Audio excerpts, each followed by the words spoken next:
Friends, welcome back to my channel. இன்றைக்கி என்ன பார்க்க போகிறோம் அப்படின்னா, ரெசிபி எதுவும் கிடையாது, யூஸ்ஃபுல்லான கிச்சன் டிப்ஸ் பற்றி பார்க்கலாம். அரிசியை இந்த மாதிரி விதவிதமாக நம்ம டப்பாவில் போட்டு மூடி வச்சாலும் எப்படியாவது வண்டாது எறும்பாது வந்துடும். அப்படி வராமல் இருக்கிறதுக்காகத்தான் இந்த பிரியாணி இலையை அந்த அரிசியில் போட்டு வைங்க. இந்த மாதிரி பிரியாணி இலையை போட்டு வைக்கிறதுனால வண்டோ புழுவோ எந்தவித பூச்சியோ நம்ம அரிசிக்கு வரவே வராது. பிரியாணி இலைக்கு பதிலாக நீங்கள் வேப்பிலையை கூட போட்டு வைக்கலாம். வேப்பிலை போட்டு வச்சாலும் பூச்சி வண்டு புழு எதுவுமே வராது. அடுத்ததாக என்ன டிப்ஸ் அப்படின்னா, நம்ம சீனி டப்பாக்கு எப்போவுமே எறும்பு வந்துக்கிட்டே இருக்குன்னு வச்சுக்கோங்களேன். சீனியில் இந்த 3 பொருளை போட்டு வைங்க. அதாங்க லவங்கம், பட்டை, கிராம்பு, ஏலக்காய். இந்த 3 பொருளை தான் நம்ம சீனியோட போட்டு வைக்கணும். இந்த 3 பொருளை போட்டு வைக்கிறதுனால நம்ம சீனி டப்பா பக்கம் எறும்பு எட்டி கூட பார்க்காது. இந்த 3 பொருளை போட்டதுக்கப்புறமா அந்த மூடியை போட்டு நல்லா டைட்டாக க்ளோஸ் பண்ணி வச்சுருங்க. அடுத்ததாக பார்க்கக்கூடியது ரொம்ப யூஸ்ஃபுல்லான டிப்ஸு. அது என்னென்னா, பூண்டு உரிச்ச தோல் இருக்குல்ல, அந்த தோலையும் வெங்காயம் உரிச்சிருப்போம்ல அதோட தோலையும் எடுத்து வச்சுக்கோங்க. மேக்ஸிமம் எல்லோரும் இது வேஸ்ட்டுப்பா அப்படி சொல்லிட்டு குப்பை தொட்டியில் தூக்கி போட்டுருவோம். சில பேர் என்ன பண்ணுவாங்க அப்படின்னா, நம்ம வீட்டில் ரோசா செடி இருக்குது, அந்த ரோஜா செடிக்கு கொண்டு போய் போடலாம் அப்படின்னு சொல்லிட்டு அதை அப்படியே கொண்டு போய் போட்டுருவாங்க.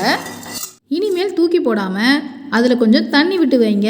வெங்காயத்தொலியும் பூண்டு தொலியும் நல்லா தண்ணியில் நனைகிற அளவுக்கு நல்லா அமுக்கி விட்டுட்டு ஒரு 2 மணி நேரம் அதை அப்படியே விட்டுருங்க. தண்ணி நீங்கள் எவ்வளோ நாளும் சேர்த்துக்கலாம். வெங்காயத்தொலியும் பூண்டு தொலியும் தண்ணியில் நல்லா ஊற விடணும், அவ்வளோதான். இது கொஞ்சம் நேரம் ஊறட்டும். 2லேருந்து 3 மணி நேரம் ஊறிட்டு நான் அதுக்குள்ளே மற்ற வேலையெல்லாம் பார்த்துட்டு வந்தாச்சு. இப்போ இது நல்லா ஊறிடுச்சு பார்த்தீங்களா. இதை நல்லா கையால் இப்படி பிசைஞ்சு விட்டுட்டு அந்த தொலியை மட்டும் வெளியே எடுத்து போட்டுருங்க. ஃப்ரெண்ட்ஸ், நீங்கள் புதுசாக நம்ம சேனலில் பார்க்குறவங்களா இருந்தீங்கன்னா ப்ளீஸ் சப்ஸ்கிரைப் பண்ணிக்கோங்க. பக்கத்தில் இருக்க பெல் ஐக்கானையும் கிளிக் பண்ணிக்கோங்க. அப்படின்னா தான் இந்த மாதிரி யூஸ்ஃபுல்லான வீடியோஸ் நான் போடும்போது உங்களுக்கு நோட்டிஃபிகேஷனில் காட்டும். நீங்களும் அந்த வீடியோஸை உடனே பார்த்து அந்த டிப்ஸை தெரிஞ்சுக்கலாம். நல்லா புளிஞ்சு எடுத்தாச்சு. இதை இப்போ நம்ம வடிகட்டி எடுத்துக்கலாம்.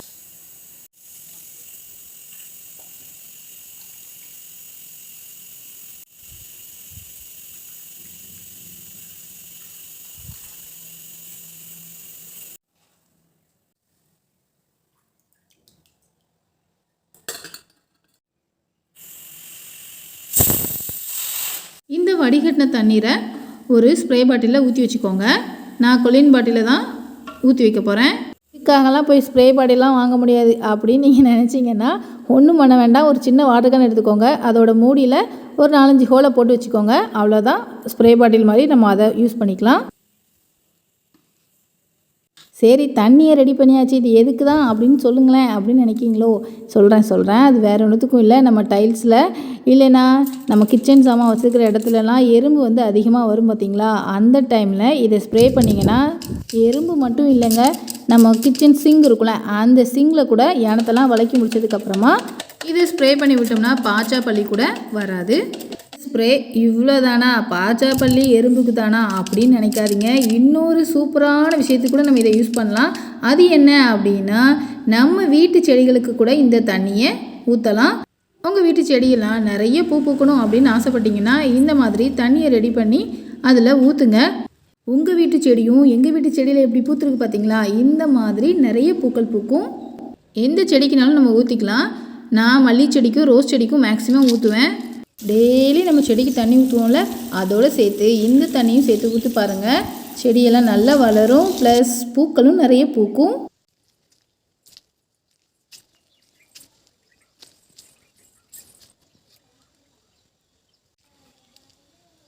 அப்புறம் எதுக்குங்க நம்ம வெளியே போய் பூ வாங்க போகிறோம். சாமிக்கு ஒரு கூடை பூவை பறிச்சிக்கலாம், நம்ம தலைக்கும் ஒரு கூடை பூவை பறிச்சிக்கலாம். டெய்லி 1 முழம் அளவுக்கு பூவை வைக்கலாம். பூஞ்செடி இல்லாதவங்க இந்த மாதிரி கருவேப்பிலை செடி வச்சுருந்தீங்கன்னா அதுக்கு கூட ஊற்றிக்கலாம். இந்த பூஞ்செடிலாம் செட்டே ஆகாதுப்பா, என்னத்தை வச்சாலும் வளரவே மாட்டேங்குது அப்படி சொல்லிட்டு நீங்கள் கடையில் தான் பூ வாங்கி வைப்பீங்களா. அப்போது அவங்களுக்காக தான் மெயினாக அடுத்த டிப்ஸை சொல்ல போகிறேன், பார்த்துக்கோங்க. இந்த மாதிரி மல்லி அரும்பெல்லாம் நம்ம வாங்கிட்டு வருவோம்ல, வாங்கிட்டு வந்துட்டு வெறும் கவரில் அந்த மல்லி அரும்பெல்லாம் போட்டு இப்படி டைட்டாக க்ளோஸ் பண்ணி ஃப்ரிட்ஜில் வச்சிட்டிங்கன்னு வச்சுக்கோங்களேன். அது என்ன தான் நம்ம டைட்டாக க்ளோஸ் பண்ணி வச்சுருந்தாலும் மொட்டுக்கள் எல்லாம் இந்த மாதிரி மலர ஆரம்பிச்சிரும். அப்படி மலராமல் மொட்டாவே இருக்கணும் அப்படின்னு நினச்சிங்கன்னா ஒரு நியூஸ் பேப்பர் எடுத்துக்கோங்க. அதை இந்த மாதிரி விரிச்சிக்கோங்க. நம்ம பூக்கு ஏற்ற மாதிரி உங்களுக்கு நிறைய பூ இருந்துச்சுன்னா இந்த மாதிரி பெருசாக விரிச்சிக்கோங்க. கொஞ்சமாக பூ இருந்துச்சுன்னா மடித்து கூட இந்த மாதிரி விரித்து வச்சுக்கோங்க. அந்த நியூஸ் பேப்பரில் நம்ம வாங்கிட்டு வந்த மல்லி முட்டைலாம் எடுத்து வச்சுக்கோங்க. ஃப்ரெண்ட்ஸ், நீங்கள் இன்னும் நம்ம சேனலை சப்ஸ்கிரைப் பண்ணாமல் இருந்தீங்கன்னா ப்ளீஸ் சப்ஸ்கிரைப் பண்ணிக்கோங்க. பக்கத்தில் இருக்க பெல் ஐக்கானையும் கிளிக் பண்ணிக்கோங்க. மல்லிகைப்பூ மொட்டைலாம் அந்த நியூஸ் பேப்பர் மேலே எடுத்து வச்சுட்டு கொஞ்சமாக ஒரு டேபிள் ஸ்பூன் அளவுக்கு அரிசியை இந்த மாதிரி தூவி விடுங்க. கொஞ்சமாக மல்லிகைப்பூ வச்சுருக்கிறவங்க நியூஸ் பேப்பருக்கு பதிலாக டிஷ்யூ பேப்பரில் கூட சுற்றி வைக்கலாம். இது மாதிரியே நியூஸ் பேப்பருக்கு பதிலாக வாழை இலையில் கூட மல்லி மொட்டுகளையெல்லாம் மடித்து வைக்கலாம்.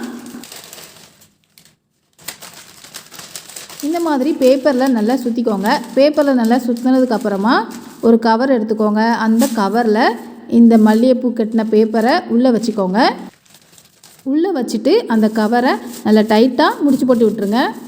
இந்த கவரை அப்படியே தூக்கி ஃப்ரிட்ஜில் வச்சுருங்க. இந்த மாதிரி நம்ம மல்லிகைப்பூ மொட்டை பேக் பண்ணி வைக்கிறதுனால 1-2 வாரம் வரைக்கும் அந்த மொட்டு மலர்ந்து போகாது, ப்ளஸ் ஒரு மாதிரி வாடியும் போகாது, நல்லா ஃப்ரெஷ்ஷாக இருக்கும்.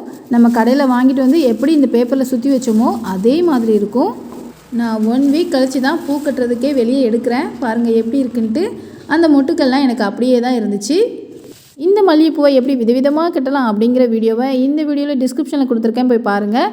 அடுத்த டிப்ஸ் என்னென்னா, கட்டின பூவை ஒரு கவரில் வச்சுக்கோங்க. அந்த கவரை நல்லா டைட்டாக முடிச்சு போட்டு விட்டுக்கோங்க. இந்த கவரை நம்ம அப்படியே ஃப்ரிட்ஜ்லேயும் வைக்கக்கூடாது. பிளாஸ்டிக் டப்பாவில் போட்டு அதையும் நம்ம ஃப்ரிட்ஜில் வைக்கக்கூடாது. இந்த பிளாஸ்டிக் டப்பாவுக்கு பதிலாக சில்வர் டப்பா எடுத்துக்கோங்க. சம்படத்தில் போட்டு வைக்கலாம். சம்படம்னா எங்கள் சைடில் சில்வர் டிஃபன் பாக்ஸை தான் சம்படம்னு சொல்லுவோம். இந்த மாதிரி சில்வர் டப்பாவில் போட்டு கட்டின பூவை வந்து ஃப்ரிட்ஜில் வச்சிங்கன்னா ரொம்ப நாளைக்கு நல்லா ஃப்ரெஷ்ஷாக இருக்கும். ஓகே, கடைசியாக ஒரு டிப்ஸை பார்த்துடலாமா? இந்த டிப்ஸ் என்ன அப்படின்னா, முருங்கைக்காவை இந்த மாதிரி நிறைய வாங்கினாவோ இல்லை பக்கத்து வீட்டுக்காரங்க நமக்கு நிறைய கொடுத்துட்டாலோ இதை அப்படியே தூக்கி நம்ம ஃப்ரிட்ஜில் போட்டுருவோம். அது ரொம்ப நாளைக்கு அப்படியே கிடக்கும். கொஞ்சம் கொஞ்சமாக யூஸ் பண்ணிக்கிட்டே இருப்போம். சில நேரம் அது ஒரு மாதிரி வெம்புன மாதிரி ஆயிரும். அப்படி ஆகாமல் இருக்க அதுக்கு என்ன பண்ணணும் அப்படின்னா, முருங்கைக்காய் எல்லாத்தையும் இந்த மாதிரி குட்டி குட்டி பீசஸாக கட் பண்ணிக்கோங்க. நான் ஒரே ஒரு முருங்கைக்காய் மட்டும் கட் பண்ணிவிட்டு என்ன பண்ணணும்னு சொல்கிறேன் பாருங்கள். ஒரு பிளாஸ்டிக் டப்பா எடுத்துக்கோங்க. அடுத்ததாக கொஞ்சமாக ஒரு டேபிள் ஸ்பூன் அளவுக்கு தேங்காய் எண்ணெய் இருந்தாலும் போதும். சாப்பிடக்கூடிய தேங்காய் எண்ணெயை யூஸ் பண்ணுங்கள். அந்த தேங்காய் எண்ணெயை நம்ம இந்த முருங்கைக்காய் வெட்டி வச்சுருக்கோம் பார்த்தீங்களா பீசஸாக, அந்த பீஸில் மேல் பகுதியும் கீழ் பகுதியும் சதப்பத்து தெரியுதுல அந்த இடத்துல தடவி வைக்கணும். இந்த மாதிரி கட் பண்ண எல்லா முருங்கைக்காய் பீஸ்லையும் தேங்காய் எண்ணெயை மேல் பக்கமும் கீழ் பக்கமும் தடவிட்டு அந்த டப்பாவில் போட்டு வச்சுருங்க. இதே ப்ராசஸை உங்கள்கிட்ட எவ்வளோ முருங்கைக்காய் இருந்தாலும் அதை கட் பண்ணி தேங்காய் எண்ணெய் தடவி ஒரு டப்பாவில் போட்டு வச்சுருங்க. நான் எல்லா முருங்கைக்காவையும் கட் பண்ணி இந்த டப்பாவில் சேர்த்து வச்சுட்டேன். அவ்வளோதான். அந்த டப்பாவோட மூடியை போட்டு ஃப்ரிட்ஜில் வச்சுட்டோன்னு வச்சுக்கோங்களேன், 1 மாதம் வரைக்கும் நமக்கு முருங்கைக்காய் கெட்டு போகாமல் இருக்கும். நமக்கு தேவைப்படும் போது அப்பப்போ எடுத்து யூஸ் பண்ணிக்கலாம். ஓகே ஃப்ரெண்ட்ஸ், இந்த வீடியோ உங்களுக்கு பிடிச்சிருந்ததுன்னா லைக் பண்ணுங்கள். மறக்காமல் உங்கள் ஃப்ரெண்ட்ஸ்க்கும் இந்த வீடியோவை ஷேர் பண்ணுங்கள். தேங்க்யூ, பாய்.